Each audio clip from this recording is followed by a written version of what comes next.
नमस्कार।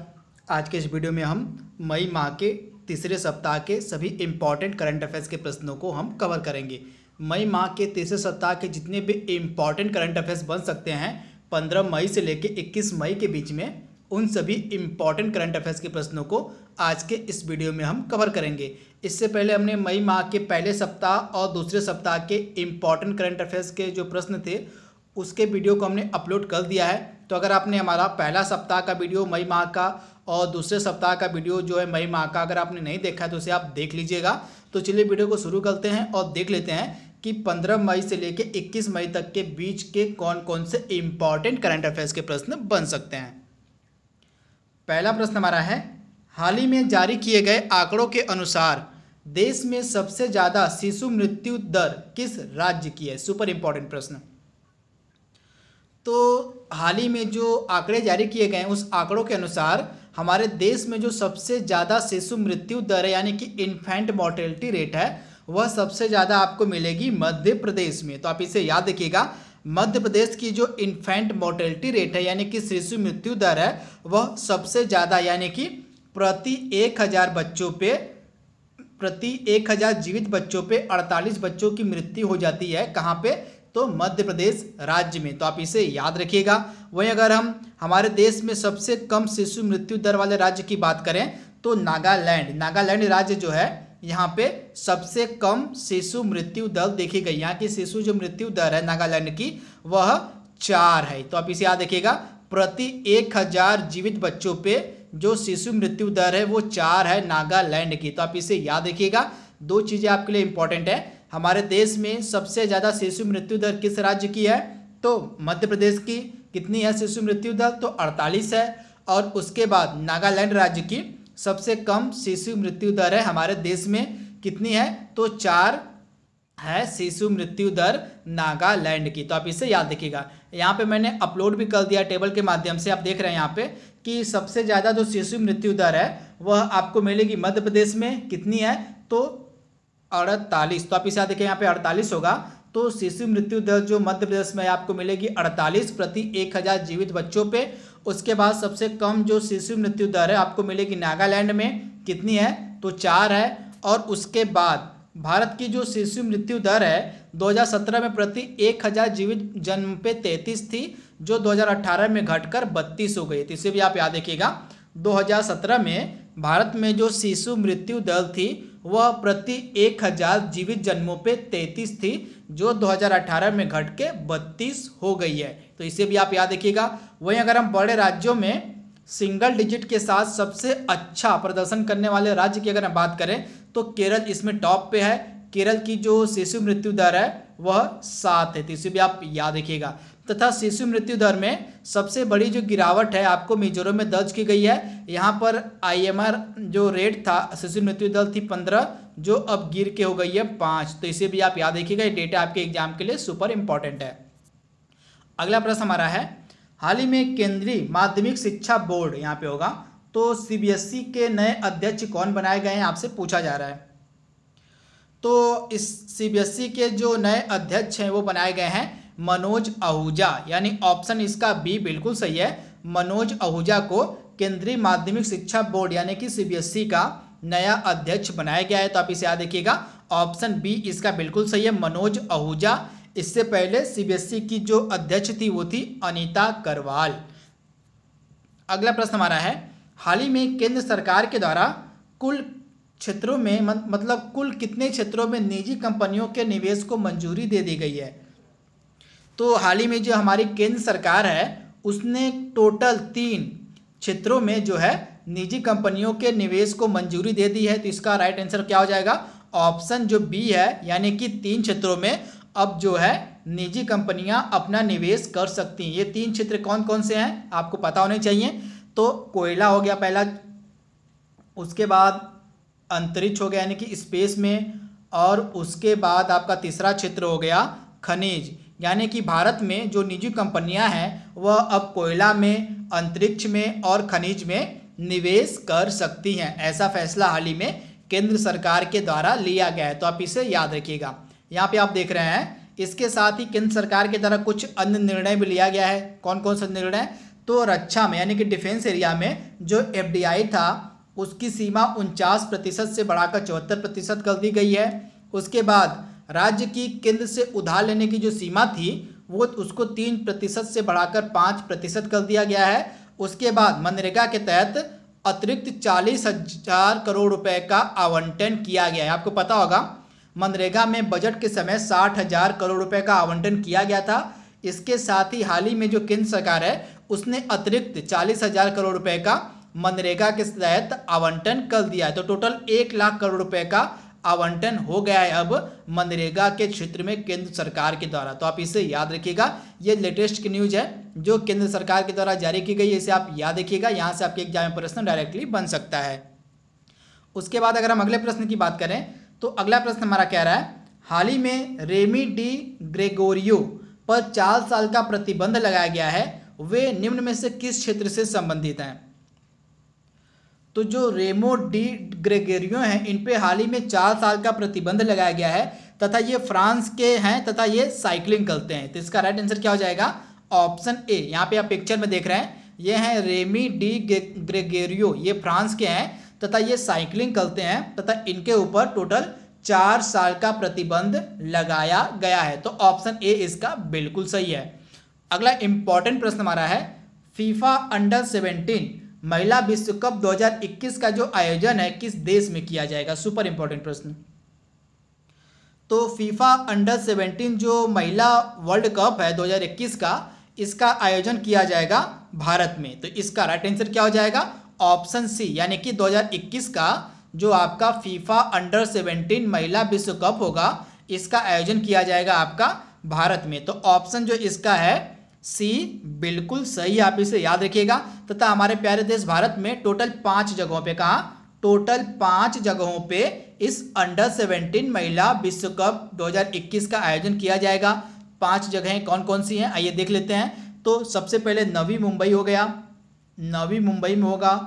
उसके बाद भुवनेश्वर में हो जाएगा, भुवनेश्वर हो गया। उसके बाद भुवनेश्वर के बाद आपको गुवाहाटी हो गया और उसके बाद अहमदाबाद हो गया और आपका कोलकाता हो गया। तो टोटल 5 जगह हैं जहां पे फीफा अंडर 17 महिला विश्व कप 2021 का आयोजन किया जाएगा।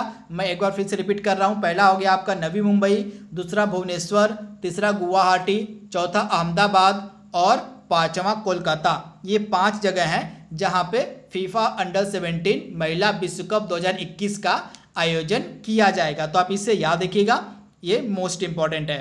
अगला इंपॉर्टेंट प्रश्न हमारा है, हाल ही में किस राज्य के तेलिया रुमाल को भौगोलिक संकेतक यानी कि GI टैग दिया गया है। आपको बताना है कि जो तेलिया रुमाल है वह किस राज्य का उत्पाद है जिसको हाल ही में भौगोलिक संकेतक का दर्जा दिया गया है। तो यहाँ पे आप देख रहे हैं यह तेलिया रुमाल है, इसी को GI टैग दिया गया है तथा इसका संबंध किस राज्य से है, तो इसका संबंध है तेलंगाना से। तो आप इसे याद रखिएगा, तेलंगाना का है यह तेलिया रुमाल जिसको हाल ही में GI टैग दिया गया है। तो आप इसे याद रखिएगा, ये मोस्ट इम्पॉर्टेंट प्रश्न है। इसके साथ ही कुछ अन्य उत्पादों को भी GI टैग दिया गया जो आपको पता होना चाहिए। तो एक था ब्लैक राइस जिसको हम कहते हैं चकहाओ चावल।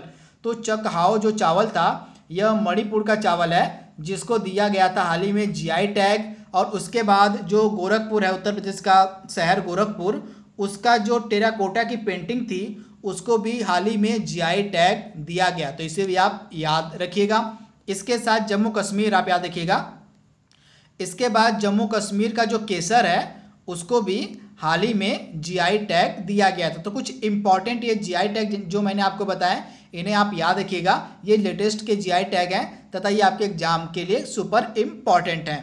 अगला इंपॉर्टेंट प्रश्न हमारा कह रहा है, हाल ही में केंद्र सरकार ने सूक्ष्म लघु एवं मध्यम उद्योग यानी कि MSME इंडस्ट्री को कुल कितने रुपए का ऋण देने की घोषणा की है। तो हाल ही में हमारी जो केंद्र सरकार है उसने MSME सेक्टर को टोटल 3 लाख करोड़ रुपए का ऋण देने की घोषणा की है। तो इसका राइट आंसर क्या हो जाएगा, ऑप्शन बी। तो केंद्र सरकार जो है यह सूक्ष्म लघु एवं मध्यम उद्योग को 3 लाख करोड़ रुपए का ऋण देगी तथा यह जो ऋण है यह 4 साल में चुकाया जाएगा एमएसएमई के द्वारा। तो आप इसे याद रखिएगा। अगला सुपर इंपॉर्टेंट प्रश्न हमारा कह रहा है, हाल ही में किस राज्य की अरंबूर लकड़ी की नक्काशी को भौगोलिक संकेतक दिया गया? ये भी सुपर इंपॉर्टेंट प्रश्न है। तो अरंबूर लकड़ी की जो नक्काशी है इसको हाल ही में जीआई टैग दिया गया है। तो इसका संबंध किस राज्य से है? तो तमिलनाडु से। तो इसे आप याद रखिएगा, तमिलनाडु के पेरम्बूर जिले से। कहाँ? तो तमिलनाडु का जो पेरम्बूर जिला है यही की यह प्रसिद्ध उत्पाद है जिसका नाम है अरंबूर लकड़ी की नक्काशी, तथा इसी को हाल ही में दिया गया है जीआई टैग। तो आप इसे याद रखिएगा। इसका राइट आंसर क्या हो जाएगा? तमिलनाडु।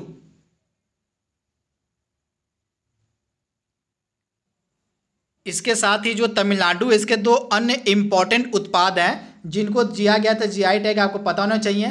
तो एक है डिंडीगुल का ताला, ये भी इंपॉर्टेंट आपके लिए। डिंडीगुल का ताला हो गया, ये भी तमिलनाडु का है। और उसके बाद हो गया एक कंडाकी साड़ी। तो कंडाकी साड़ी और डिंडीगुल का ताला ये दो इंपॉर्टेंट उत्पाद और हैं कहाँ के? तमिलनाडु के, जिनको हाल ही में जीआई टैग दिया गया था। तो इसे भी आप याद रखिएगा। अगला इंपॉर्टेंट प्रश्न हमारा है, हाल ही में जारी वर्ल्ड एनर्जी ट्रांजिशन इंडेक्स 2020 में भारत को कौन सा स्थान दिया गया है? तो हाल ही में वर्ल्ड एनर्जी ट्रांजिशन इंडेक्स जारी किया गया है। सबसे पहले आपको पता होना चाहिए कि ये जारी कौन करता है। तो यह जो वर्ल्ड एनर्जी ट्रांजिशन इंडेक्स है इसको जारी किया जाता है वर्ल्ड इकोनॉमिक फोरम के द्वारा। किसके द्वारा? तो वर्ल्ड इकोनॉमिक फोरम यानी कि विश्व आर्थिक मंच के द्वारा प्रतिवर्ष वर्ल्ड एनर्जी ट्रांजिशन इंडेक्स को जारी किया जाता है। तथा 2020 का यह इंडेक्स जो जारी किया गया है, इस इंडेक्स में भारत को स्थान दिया गया है 74वां, यानी ऑप्शन इसका बी बिल्कुल सही है। 2020 का जो हाल ही में वर्ल्ड एनर्जी ट्रांजिशन इंडेक्स जारी किया गया है, इस इंडेक्स में भारत को स्थान दिया गया है 74वां। तो आप इसे याद रखिएगा। इसके साथ ही इस वर्ल्ड एनर्जी ट्रांजिशन इंडेक्स में पहले स्थान पे आपको मिलेगा स्वीडन, दूसरे स्थान पे आपको मिलेगा स्विट्जरलैंड, तीसरे स्थान पे है फिनलैंड, चौथे स्थान पे डेनमार्क और पांचवें स्थान पे आपको नॉर्वे मिलेगा। तथा भारत को इसमें रैंकिंग दी गई है 74वीं। तो आप इसे याद रखिएगा। तथा यह जो एनर्जी ट्रांजिशन इंडेक्स 2020 है इसको वर्ल्ड इकोनॉमिक फोरम के द्वारा जारी किया जाता है। तो आप इसे याद रखिएगा। इसके साथ ही हाल ही में कुछ अन्य इंडेक्स भी जारी किए गए थे जो आपको पता होने चाहिए, जिसमें भारत की रैंकिंग क्या है। तो सबसे पहले 2020 का जो प्रेस फ्रीडम इंडेक्स जारी किया गया था, इसमें भारत को कौन सा स्थान दिया गया था? तो 142वां। तो आप इसे याद रखिएगा। जो वर्ल्ड प्रेस फ्रीडम इंडेक्स जारी किया गया था इसमें भारत को स्थान दिया गया था 142वां। उसके बाद इकोनॉमिक फ्रीडम इंडेक्स 2020 जो जारी किया गया था उसमें भारत को स्थान दिया गया था 120वां। और उसके बाद समावेशी इंटरनेट इंडेक्स 2020 जो जारी किया गया था उसमें भारत को स्थान दिया गया था 46वां। तो ये सब भी आप याद रखिएगा। वर्ल्ड प्रेस फ्रीडम इंडेक्स में भारत को 142वां स्थान दिया गया था। उसके बाद इकोनॉमिक फ्रीडम इंडेक्स 2020 में भारत को 120वां स्थान दिया गया था। उसके बाद समावेशी इंटरनेट इंडेक्स 2020 में भारत को 46वां स्थान दिया गया था। तो इसे आप याद रखिएगा। तथा यहाँ पे मैंने जो लिखा हुआ है वर्ल्ड एनर्जी ट्रांजिशन इंडेक्स 2020, यहाँ पे आप देख रहे हैं, यहाँ पे लिस्ट अपलोड की गई। यहाँ पे आप देख सकते हैं भारत को 74वां स्थान दिया गया है। पहले स्थान पे स्वीडन है, दूसरे स्थान पे स्विट्जरलैंड और तीसरे स्थान पे फिनलैंड है। तो इसे भी आप याद रखिएगा। अगला इंपॉर्टेंट प्रश्न हमारा है, हाल ही में यूनाइटेड वी फाइट गाना किसके द्वारा लॉन्च किया गया? तो हाल ही में जो यूनाइटेड वी फाइट सॉन्ग है यह लॉन्च किया गया भारतीय सांस्कृतिक संबंध परिषद के द्वारा। तो इसका राइट आंसर क्या हो जाएगा? Option A. हाल ही में भारतीय सांस्कृतिक संबंध परिषद के द्वारा जो है यह गाना लॉन्च किया गया था। इस गाने का नाम है यूनाइटेड वी फाइट। तो आप इसे याद रखिएगा। तथा यह जो गाना है यह लिखा गया है जो अल्वारेस के द्वारा। किसके द्वारा? तो यह जो यूनाइटेड वी फाइट गाना है यह लिखा गया है जो अल्वारेस के द्वारा। तो आप इसे याद रखिएगा। इसके साथ ही इससे पहले जो HDFC बैंक था उसने भी एक गाना लॉन्च किया था। तो वह भी गाना आपके लिए इंपॉर्टेंट है। जहाँ पे आप देख रहे हैं मैंने पिक्चर अपलोड की हुई है HDFC बैंक के द्वारा जो गाना लॉन्च किया गया था। तो यहाँ पे देख रहे हैं हम हार नहीं मानेंगे। तो यह जो गाना था यह HDFC बैंक के द्वारा लॉन्च किया गया था। तो इसे भी आप याद रखिएगा। अगला इंपॉर्टेंट प्रश्न हमारा कह रहा है, हाल ही में किस देश ने सोशल डिस्टेंसिंग का पालन करने के लिए आई फील यू नामक ब्रेसलेट लॉन्च किया है? तो सोशल डिस्टेंसिंग का पालन कराने के लिए अपने नागरिकों को एक ब्रेसलेट लॉन्च किया गया है इटली के द्वारा, जिसका नाम है आई फील यू। तो आप इसे याद रखिएगा। तो इसका राइट आंसर क्या हो जाएगा? इटली, यानी ऑप्शन जो ए है इसका बिल्कुल सही है। इटली के द्वारा जो है आई फील यू नामक ब्रेसलेट लॉन्च किया गया है। किस लिए? तो सोशल डिस्टेंसिंग का पालन कराने के लिए अपने देश में नागरिकों के लिए। तो आप इसे याद रखिएगा। इसके साथ अगला इंपॉर्टेंट प्रश्न हमारा है, विक्टोरिया फॉल निम्न में से किस देश में स्थित है? तो यह जो विक्टोरिया फॉल है यह विश्व का सबसे ऊंचा फॉल माना जाता है। इसे भी आप याद रखिएगा। जो विक्टोरिया फॉल है यह विश्व का सबसे ऊंचा फॉल माना जाता है तथा यह जाम्बिया देश में है। कहाँ है? तो जाम्बिया देश में है। तथा कौन सी नदी पे है? तो जाम्बिया देश के जम्बिया नदी पे है यह विक्टोरिया फॉल, जो कि विश्व का सबसे ऊंचा फॉल है। तथा यह हाल ही में सुर्खियों में क्यों है? तो क्यों इसको हाल ही में खोल दिया गया है पर्यटकों के लिए, यानी टूरिस्टों के लिए इस विक्टोरिया फॉल्स को हाल ही में खोल दिया गया था। इसी कारण से यह न्यूज में बना हुआ था। अगला इंपॉर्टेंट प्रश्न हमारा है, हाल ही में किस राज्य सरकार ने सत्र 2020-21 के लिए सभी सरकारी कर्मचारियों के तबादलों पर प्रतिबंध लगा दिया है? तो ऐसा करने वाला राज्य है उत्तर प्रदेश, यानी ऑप्शन इसका बी हमारा जो है बिल्कुल सही हो जाएगा। उत्तर प्रदेश की जो सरकार है उसने सत्र 2020-21 के लिए सभी सरकारी कर्मचारियों के तबादलों पर जो है प्रतिबंध लगा दिया है। तो इसका राइट आंसर हो जाएगा ऑप्शन बी। उत्तर प्रदेश के मुख्यमंत्री हैं योगी आदित्यनाथ और यहाँ के राज्यपाल हैं आनंदीबेन पटेल, राजधानी है लखनऊ। अगला इंपॉर्टेंट प्रश्न हमारा है, हाल ही में सभी केंद्रीय सशस्त्र पुलिस बल यानी कि सीएपीएफ की कैंटीन में कब से स्वदेशी उत्पाद बेचे जाने का फैसला किया गया? ये सुपर इंपॉर्टेंट है। तो हाल ही में जो केंद्रीय सशस्त्र पुलिस बल है यानी कि सीएपीएफ है, उनके कैंटीन में जो है 1 जून से सिर्फ स्वदेशी उत्पाद ही बेचे जाएंगे। तो इसका राइट आंसर क्या हो जाएगा?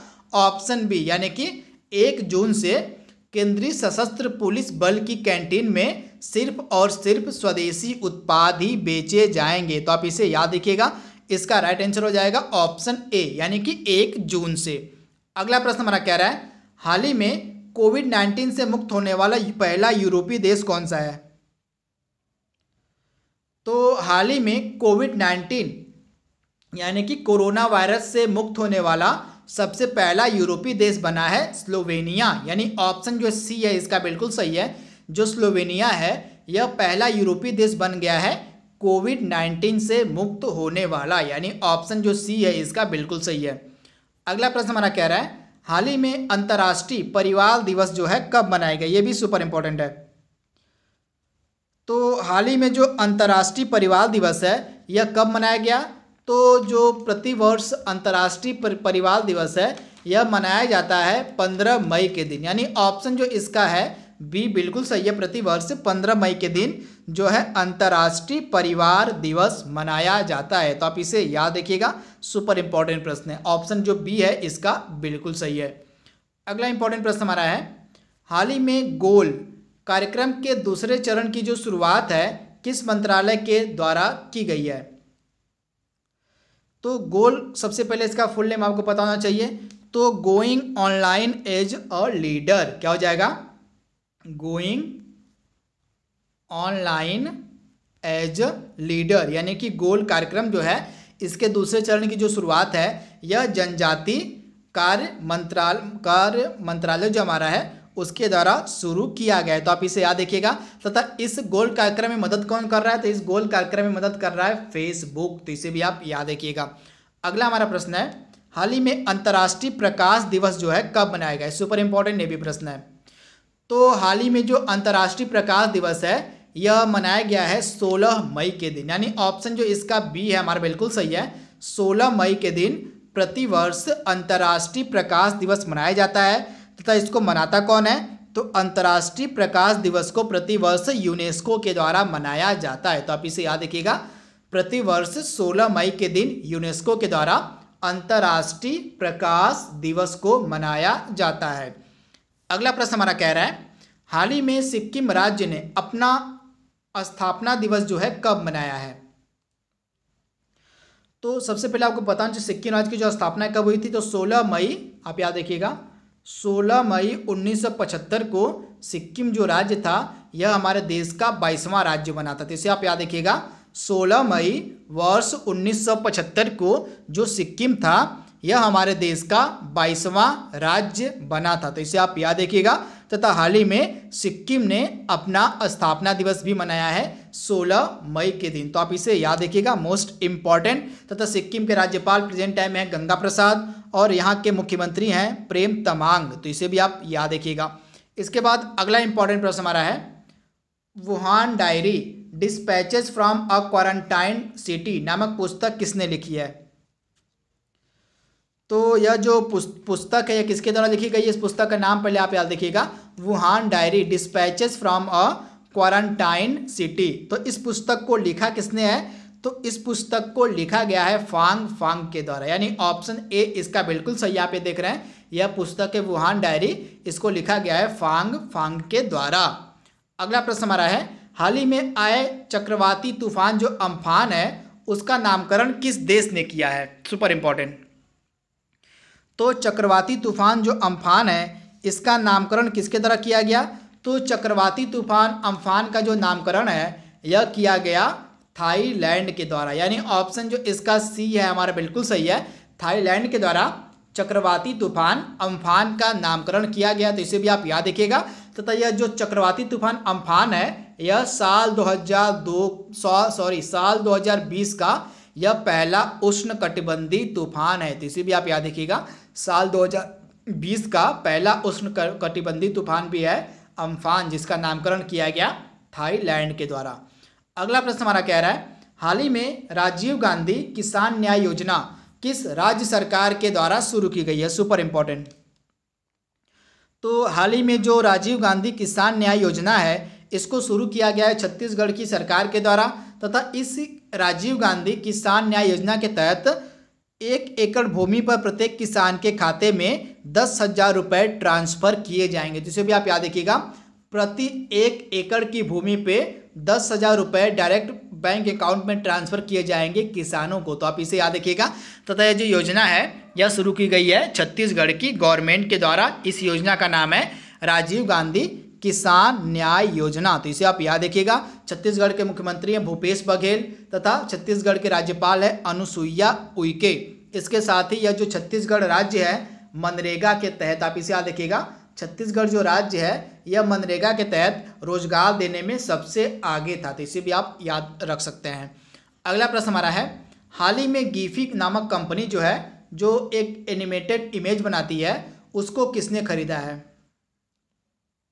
तो जो गिफी कंपनी है जो एनिमेटेड इमेज बनाती है उसको हाल ही में फेसबुक ने खरीद लिया, यानी ऑप्शन ए इसका बिल्कुल सही है। फेसबुक के द्वारा जो है गिफी नामक कंपनी को खरीद लिया गया है। फेसबुक के मालिक हैं मार्क जकरबर्ग। तथा फेसबुक की कंपनी कौन कौन सी है, तो व्हाट्सएप फेसबुक का है और इंस्टाग्राम भी फेसबुक का है। तो इसे भी आप याद रखिएगा।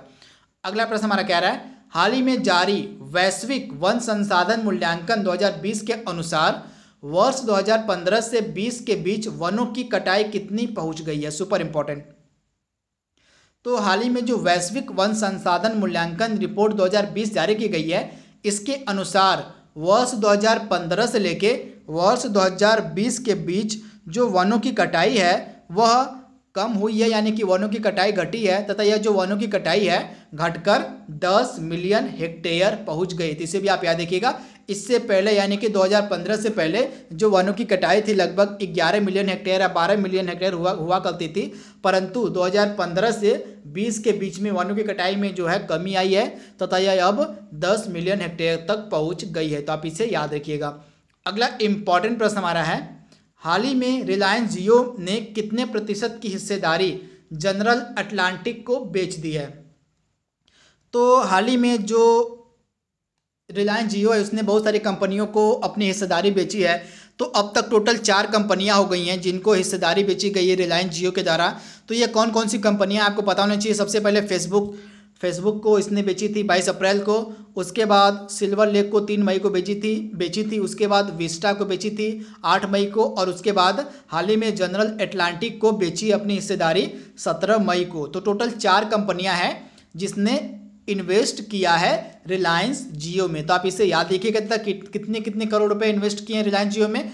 तो जो फेसबुक है उसने फेसबुक ने 43,574 करोड़ रुपए इन्वेस्ट किए हैं कहाँ पे, तो रिलायंस जियो में। उसके बाद 5,656 करोड़ रुपए इन्वेस्ट किए हैं सिल्वर लेक ने। उसके बाद 11,367 करोड़ रुपए इन्वेस्ट किए हैं विस्टा ने, और 6,598 करोड़ रुपए इन्वेस्ट किए हैं लगभग जनरल अटलांटिक जो कंपनी है उसने। तो ये इम्पॉर्टेंट जो है हिस्सेदारी खरीदी गई है, तथा जो जनरल अटलांटिक है उसने हाल ही में 1.34% की हिस्सेदारी खरीदी है रिलायंस जियो में।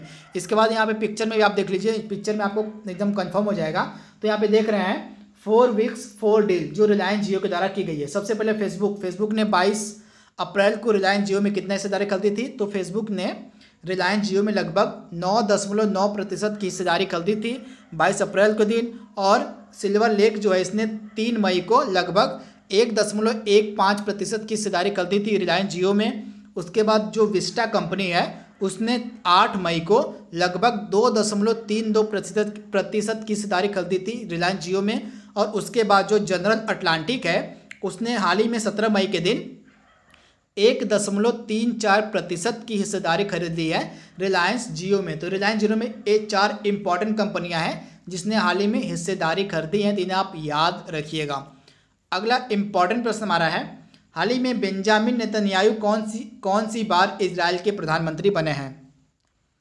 तो हाल ही में जो बेंजामिन नेतन्याहू हैं यह लगातार 5वीं बार जो है इजराइल के प्रधानमंत्री बन गए हैं। तो आप इसे याद रखिएगा, ऑप्शन जो इसका सी है बिल्कुल सही है। लगातार 5वीं बार जो है बेंजामिन नेतन्याहू बन गए हैं इजराइल के प्रधानमंत्री। तो आप इसे याद रखिएगा। तथा ये जो बेंजामिन नेतन्याहू हैं ये किस पार्टी के हैं, तो ये लिकुड पार्टी से हैं बेंजामिन नेतन्याहू। तो आप इसे याद रखिएगा। इसके बाद जो यह इजराइल देश है इसकी करेंसी क्या है, तो इसकी करेंसी को हम कहते हैं शेकेल। क्या है, शेकेल इसकी करेंसी है। राजधानी हो जाएगी आपकी जेरूसलम, और यहाँ की भाषा है हिब्रू इजराइल की। तो आप इसे याद रखिएगा। तथा हाल ही में जो इजराइल देश है उसने रविंद्रनाथ टैगोर के नाम पे अपने देश में एक गली का नाम भी रखा है। अगला प्रश्न हमारा कह रहा है, हाल ही में अंतर्राष्ट्रीय संग्रहालय दिवस कब मनाया गया। तो हाल ही में जो अंतर्राष्ट्रीय संग्रहालय दिवस है यह मनाया गया है 18 मई के दिन, यानी ऑप्शन जो इसका है बी बिल्कुल सही हो जाएगा। हाल ही में 18 मई के दिन जो है मनाया गया है अंतर्राष्ट्रीय संग्रहालय दिवस। तथा इसकी इस बार की थीम क्या थी, तो म्यूजियम फॉर इक्वलिटी। यहाँ पे आप देख रहे हैं museum for equality, diversity and inclusion, इस वर्ष की थीम थी अंतर्राष्ट्रीय संग्रहालय दिवस की। तो आप इसे याद रखिएगा, ये सुपर इंपॉर्टेंट प्रश्न है। अगला इंपॉर्टेंट प्रश्न हमारा कह रहा है, बुंडेसलीगा फुटबॉल लीग किस देश की लीग है। तो यह जो बुंडेसलीगा फुटबॉल लीग है यह किस देश की लीग है, तो यह जर्मनी की लीग है, फुटबॉल लीग है बुंडेसलीगा फुटबॉल लीग। तो आप इसे याद रखिएगा। तथा यह न्यूज में क्यों है, क्योंकि इसने हाल ही में मैच कराने का फैसला किया है, इसी कारण से यह जो बुंडेसलीगा है यह न्यूज में है। तथा यह किस देश की है, तो यह जर्मनी की है। तो इसे आप याद रखिएगा। अगला इंपॉर्टेंट प्रश्न हमारा है, हाल ही में जयतु जयतु भारतम गीत को कितने गायकों ने मिलकर गाया है। तो हाल ही में जो जयतु जयतु भारतम गीत है इसको लगभग 211 गायकों के द्वारा मिलकर गाया गया है। तो आप इसे याद रखिएगा, लगभग 211 गायकों ने मिलकर गाया है जयतु जयतु भारतम गीत को। तो आप इसे याद रखिएगा। तथा यह किस उद्देश्य से गाया गया है, तो आत्मनिर्भर भारत की भावना को सलाम करते हुए, आत्मनिर्भर भारत की भावना को सलाम करते हुए इस गीत को गाया गया है लगभग 211 गायकों के द्वारा। इसमें आप देख रहे हैं इसमें लता मंगेशकर भी शामिल है इस गीत को गाने में। तो इसे आप याद रखिएगा। इसके बाद अगला इंपॉर्टेंट प्रश्न हमारा है, हाल ही में ओप्पो कंपनी ने 5G को बढ़ावा देने के लिए निम्न में से किसके साथ समझौता किया है। तो हाल ही में जो ओप्पो कंपनी है उसने 5G को बढ़ावा देने के लिए हाल ही में वोडाफोन के साथ समझौता किया है। तो इसका राइट आंसर क्या हो जाएगा? वोडाफोन के साथ, यानी ऑप्शन जो इसका सी है हमारा बिल्कुल सही है। आप इसे याद रखिएगा। तो ये था हमारा लास्ट प्रश्न मई महीने के तीसरे सप्ताह के करंट अफेयर्स का। आई होप आपको वीडियो पसंद आया होगा। तो आज के लिए बस इतना ही। Thank you, thanks for watching, thank you.